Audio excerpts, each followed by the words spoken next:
Cuando en el marzo de 1987 irrumpió en el mercado fotográfico la Canon EOS 650 con su sistema EF de foco electrónico, rompiendo su fabricante con el sistema Canon FD de enfoque manual y conexiones mecánicas entre objetivos y cuerpos de cámara que había comenzado a fabricar justo 50 años atrás. Para aquel entonces yo ya era un consolidado aficionado a la fotografía e incluso ya me había iniciado en el uso de las cámaras reflex con mi aún estimada al día de hoy Pentax Sposmatic y una novedosa Canon A1 que dieron posterior paso a mi entrada en el mundo de las Nikon con la serie de las FM2, F2 y FA. Desde aquella consolidada, cómoda y satisfecha posición de nikonista de pro, con un sobrado equipo de cámara y numerosos objetivos que cubrían más que sobradamente mis necesidades y aspiraciones, la aparición de esta primera Canon EOS con su enfoque automático solo consiguió dibujar en mí una cierta mueca de sonrisa burlona por ese enfoque automático que veía innecesario, y sobre todo la satisfacción por haberme pasado decididamente al sistema de Nikon vendiendo mi Canon A1, cuyo sistema FD de objetivos no solo Canon abandonaba, sino que dejaba totalmente obsoletos. Hasta que poco más de un año después de haber salido al mercado la EOS 650, la aparición de la Nikon F4, F4S en mi caso, y con el argumento de poder seguir utilizando sobre ella mis ópticas manuales anteriores e incluso su transformación en autofoco con el uso de un multiplicador de focal, consolidaron mi convicción de nikonista ya en la época del autofoco, hasta que con la irrupción de la captación digital y harto de que Nikon tomara el pelo a sus usuarios queriendo convencernos de que los captadores full frame eran innecesarios, en noviembre del año 1994 fui vendiendo mis hasta entonces apreciadas Nikon y me pasé definitivamente al lado oscuro de Canon con la compra de mi Canon EOS 1DS Mark II, que aún conservo y satisfactoriamente sigo utilizando, especialmente para los escaneados de negativos. Toda esta, quizás para algunos innecesaria introducción, es para justificar cómo ahora, a los casi 39 años de su aparición y transcurridos algunos años ya después de recuperada mi afición por el uso de las cámaras de película, llega a mis manos y descubro esta novedosa, aunque ya algo antigua cámara, y llega a mis manos por dos razones. La primera, porque descubierta su venta en el portal de Wallapop, me resulta casi increíble que con su funda protectora e instrucciones, incluso una notoria correa de transporte, alguien esté dispuesto a desprenderse de ella por un precio de salida de tan solo 45 €, que finalmente, y supongo que por llevar ya demasiado tiempo esperando a su venta, me dejaron en 35 €. Y la segunda razón, porque sobre ella puedo montar y usar a plenitud de rendimiento todas las ópticas de las que actualmente dispongo para mis Canon EOS digitales de formato completo, que, adelanto, no son solamente la óptica EF de Canon, como este antiguo macro de Canon, sino incluso cualquier óptica, o casi cualquier óptica de otras marcas o modelos, como este macro 140-100 de Hasai Pentax, con la única excepción de las destinadas al formato APS, y curiosamente tampoco se pueden utilizar la antigua óptica FD de Canon, totalmente incompatibles con la montura F. Y debo decir que no solo no me he arrepentido de esta adquisición, sino que incluso intentaré hacerme de modelos posteriores con pequeñas diferencias sobre ella, avances de alguna manera sobre ella, que en la medida en que las tenga a disposición, tengo la futura intención de presentarles y describirles en otros vídeos por aquello de sus diferencias y avances y en cierto modo el atractivo que este tipo de cámaras que pueden conseguirse a un precio tan asequible han despertado para mí. Ya entrando en faena, les digo que si después de ver este vídeo tienen intención de adquirir este modelo o algunos de los que en breve tiempo a él fueron sucediendo, consigan también, si pueden, sus libritos de instrucciones, que también pueden encontrar en formato PDF en la web, pues siendo una magnífica guía para el conocimiento de las propias cámaras, también son un resumido tratado para conocer y aprender la técnica de la toma de fotografías con esta o con cualquier otra cámara del nivel avanzado de película. Tomando la cámara en las manos, lo primero que sorprende es su peso, inesperadamente alto para una cámara que se dice incorpora un alto contenido plástico, cuya localización precisa en el cuerpo ignoro, pues su acabado es de la misma apariencia que el de un metal con acabado de negro y de muy agradable tacto. Supongo además que será algo parecido, si no es lo mismo, al policarbonato ya usado en la Canon A1, en cuyas instrucciones, recuerdo, lo anunciaban como un plástico de alta calidad. En primer lugar, y para hacer la cámara totalmente operativa, vamos a proceder a quitar la tapa de su cuerpo y colocar uno de los objetivos que en estos primeros modelos venían como estándar, un 50 mm 1.8,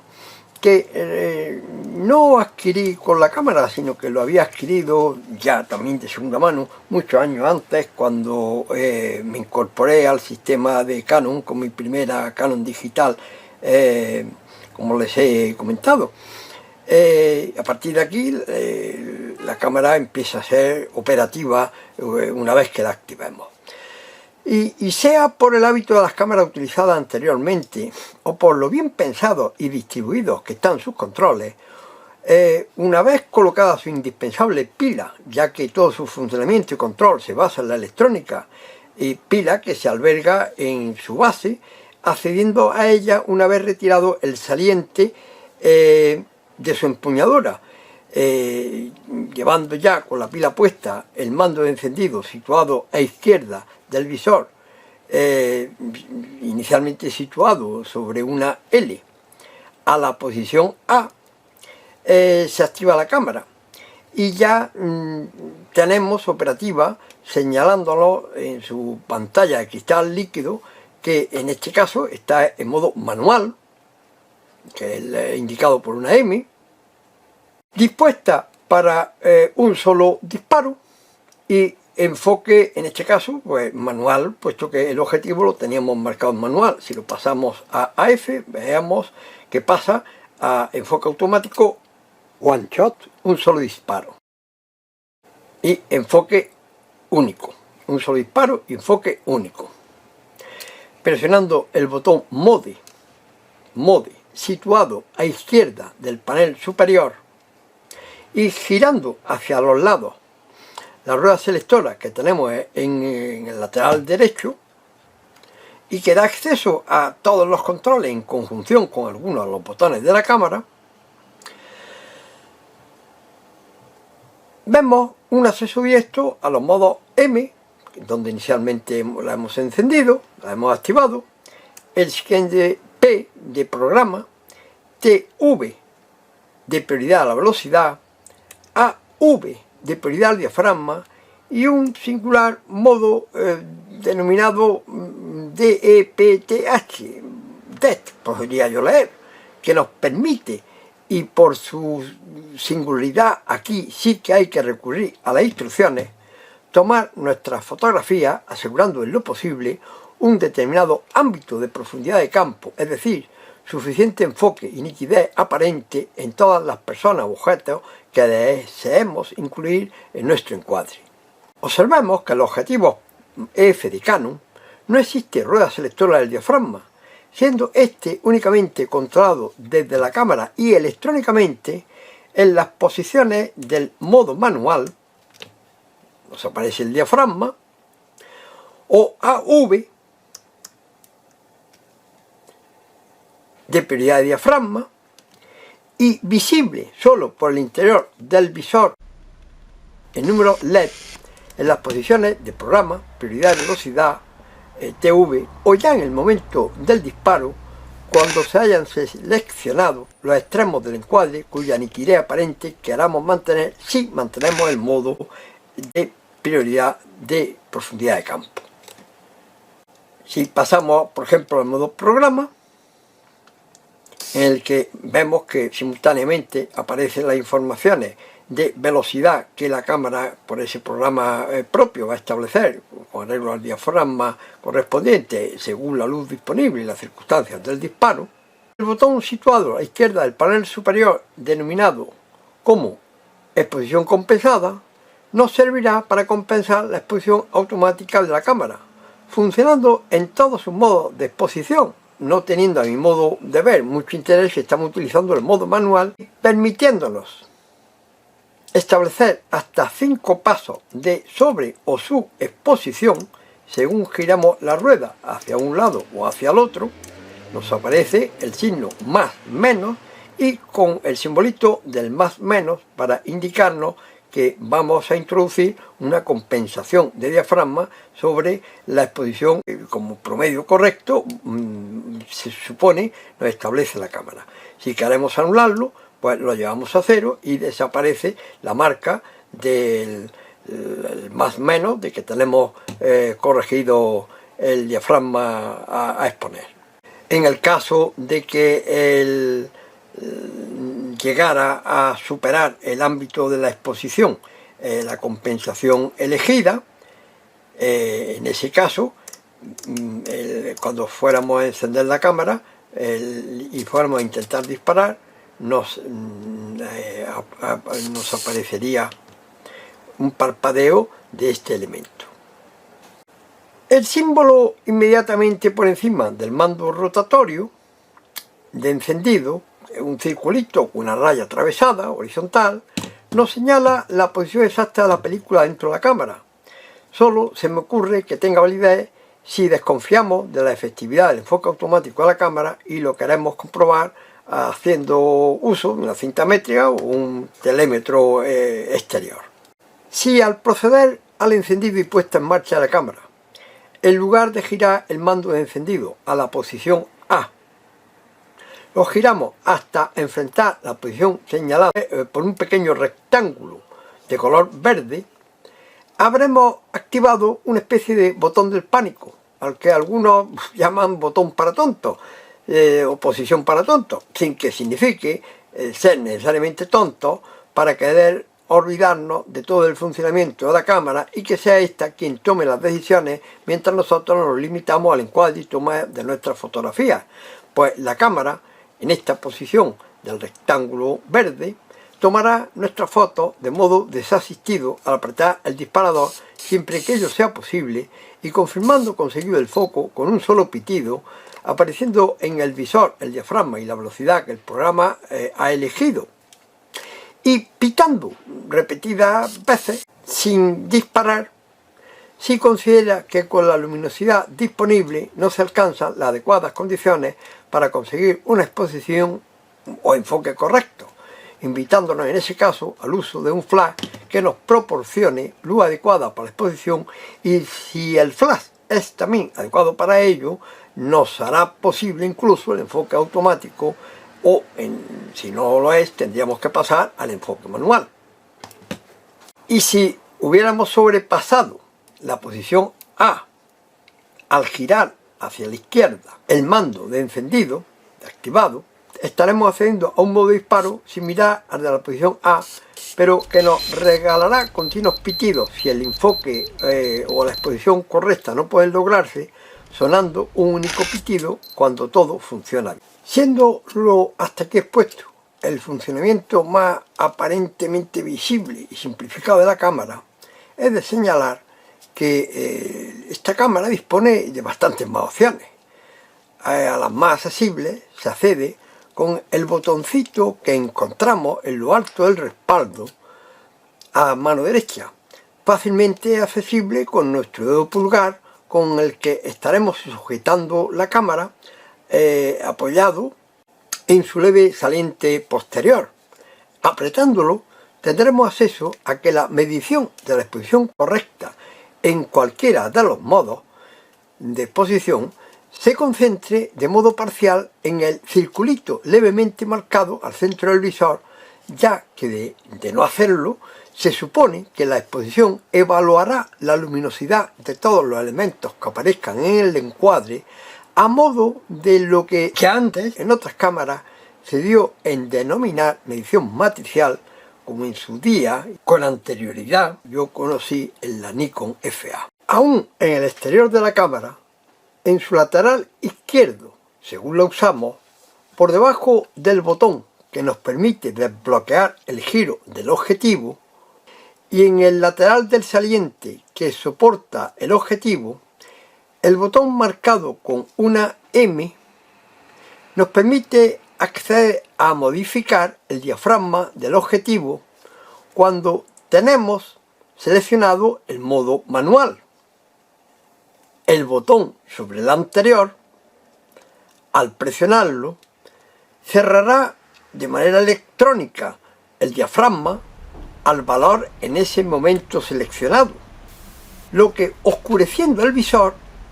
aún nos permitirá hasta cierto punto estimar la profundidad de campo que ese diafragma nos proporciona. A otras opciones más complejas tenemos acceso bajo la tapita en bisagrada y de cierre magnético situada en la base de la cámara, que al abrirla, siempre que estemos en el modo de encendido, en A o en su equivalente sonoro, nos ofrece 4 botones selectores más que de izquierda a derecha son el que nos permite rebobinar la película en ese momento usada antes de llegar a su final, momento en el que se produce automáticamente el rebobinado completo del carrete, el signado como AF, que nos permite seleccionar entre los modos automáticos de enfoque one shot o enfoque mantenido mientras apretamos el botón de disparo, o servo con enfoque continuo variable mientras mantengamos presionado el botón del disparador, modo este último aconsejable para fotografiar sujetos en movimiento, y que si activamos el disparo continuo da prioridad al disparo frente al enfoque preciso del sujeto a fotografiar. Es precisamente el siguiente botón de los que oculta la chapita en bisagrada el que, mientras lo presionamos, nos da opción, puesto en la S, a un solo disparo al presionar el disparador, o si lo ponemos en la C con la rueda selectora, iniciar una secuencia continua de disparos de unos 3 fotogramas por segundo, mientras lo mantengamos presionado el disparador y nos quede película para ello. Si presionado el mismo botón de los ocultos por la tapita de la base, movemos la rueda selectora hasta el circulito con la señal de tiempo, estaremos en la modalidad de disparo retardado, generalmente pensada para apoyar la cámara en un trípode y que nosotros podamos salir en la foto,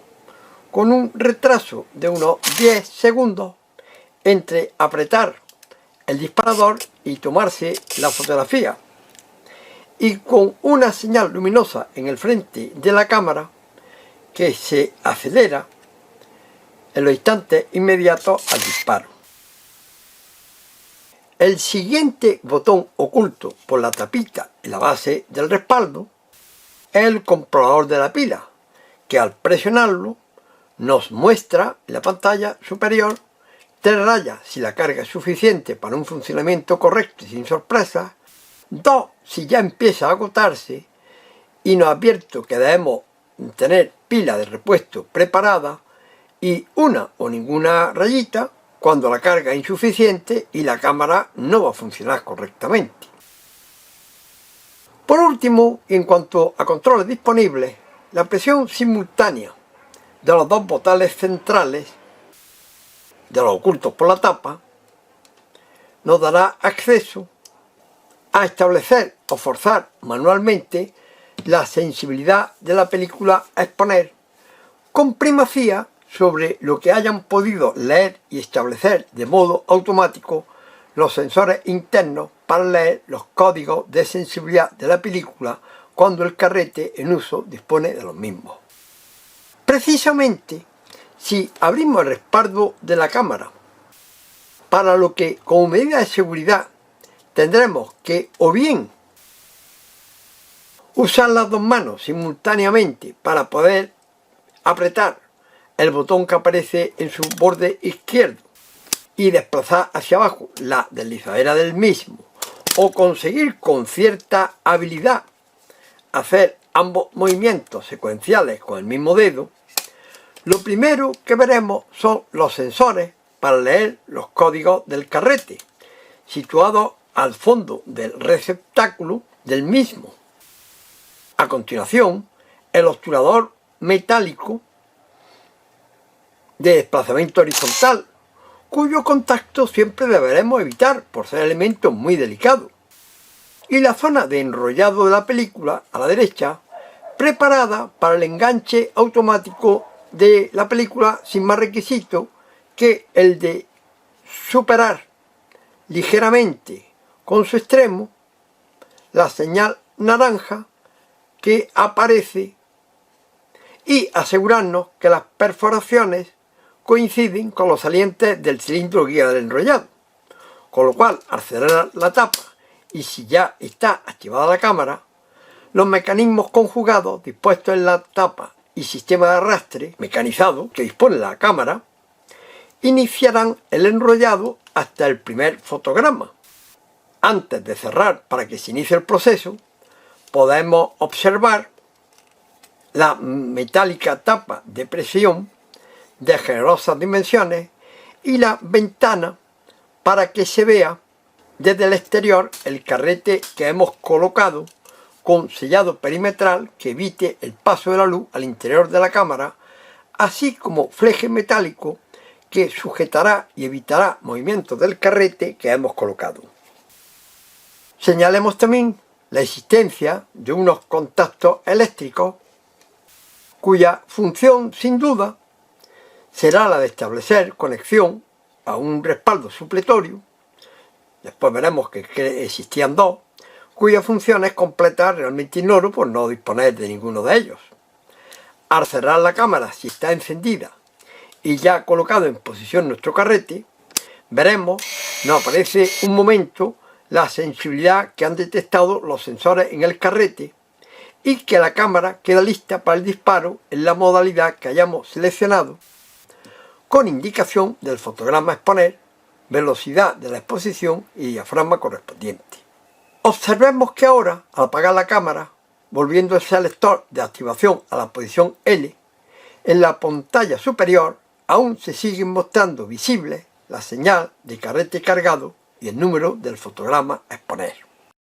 Después de ver con detalle las características y peculiaridades de esta cámara, la EOS 650, y ya cargada con un carrete de prueba, llega el momento de ver también las características y peculiaridades de su uso y funcionamiento en la toma de fotografías. Debemos tener claro que su uso comporta dos partes diferenciadas del que va a depender. Por un lado, la cámara propiamente dicha, y por otro, con variantes casi infinitas, en el momento de tomar nuestras fotografías, el objetivo que sobre nuestra cámara hayamos montado, pues de él, con su motor interno propio, las posibilidades de su enfoque manual, sus características de luminosidad, variaciones de su focal y un sinfín de variables, dependerá la forma en la que tomemos nuestra fotografía y por supuesto los resultados que con nuestra cámara y objetivo en cada caso correspondiente podamos conseguir. Comenzando por la cámara, de ella solo nos queda decir que siendo un modelo fabricado para el enfoque automático, siempre que por supuesto montemos sobre ella un objetivo de los denominados EF o de enfoque electrónico, para la puesta en marcha de dicho autoenfoque es necesario que la zona en la que queramos el enfoque más preciso de nuestro encuadre la hagamos necesariamente coincidir con la marca de forma rectangular situada al centro de nuestro visor, que aquí señalamos coloreada ligeramente a color verde, y hecho esto, apretemos el disparador hasta su mitad de recorrido, en cuyo momento, con la rapidez y sonido que van a depender del objetivo en cada caso utilizado, se iluminará un LED circular de color verde al extremo derecho del panel informativo en la zona inferior de nuestro visor. Parpadeando dicho LED,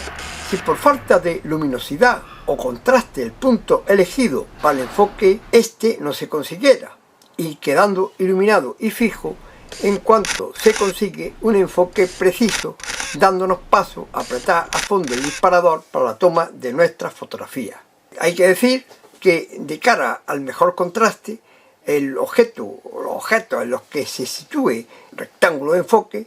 deben de ser preferentemente verticales, aparte de bien iluminados y de buen contraste. Los objetos horizontales tienen más dificultades, quizás por el tamaño y forma del rectángulo de enfoque, para conseguir el enfoque preciso. Y todo esto siempre que hayamos puesto la cámara en la modalidad One Shot, porque si en la cámara se seleccionó la modalidad servo, el disparo se hará simultáneo e incluso continuo y variable con las posibles variaciones de nuestro encuadre. Si es esta la modalidad de disparo seleccionado, incluso mientras se busca conseguir el enfoque, aunque éste no se haya perfeccionado. Si por cuestiones de luminosidad o contraste del punto a enfocar no fuera posible el enfoque electrónico, o el objetivo usado no fuera del tipo EF, podemos poner el objetivo en modo manual y enfocar estimando el punto óptimo de la precisión de enfoque alcanzada en la pantalla de nuestro visor, muy clara y adecuada para ello, la que de serie viene montada en nuestra cámara, o cambiándola por alguna de las que a tal fin se fabricaron, más adecuada aún para el enfoque manual, siempre que dispongamos de ella. También, si el objetivo tiene marcada la distancia de enfoque, podremos estimar la distancia de modo manual. Pero no todos los objetivos EF de señalar que tienen en su barlete marcada la distancia a la que se va a realizar el enfoque más preciso. Recalcar, por si no ha quedado claro, que en esta cámara, como asimismo sucedía en otros modelos de la época, tanto de la propia Canon como de los primeros modelos de la competencia e incluso posteriores a ella, y al menos en teoría de nivel superior, como fue la Nikon F4, que ya comenté fue mi primer cámara autofoco, el punto de enfoque era central y único. Los modelos con múltiples puntos de enfoque y distinta selección de los mismos fueron avances de modelos posteriores en el tiempo. Con respecto a lo que a los objetivos se refiere, resulta evidente que se puede decir mucho, sin duda demasiado para formar parte de este vídeo, puesto que cada objetivo, o al menos cada focal de objetivo en sus distintas variantes, podría ser objeto de un nuevo vídeo para analizar sus peculiaridades e incluso la comparativa de sus variantes. Solamente voy a insistir en algo de lo que como aficionado a la fotografía y al cacharreo fotográfico siempre disfruto, tanto con cámaras de película como digitales, y es precisamente algo para lo que esta Canon EOS 650 y prácticamente todas las Canon EOS, tanto de película como digitales, se prestan gratamente. Y como antes ya también apunté, es la posibilidad de utilizar sobre ella casi cualquier óptica de cualquier época y de cualquier marca, en manual, sí, pero aún funcionando el fotómetro, y la posibilidad de la exposición semiautomática. De esto ya tengo el proyecto de hacer algún día,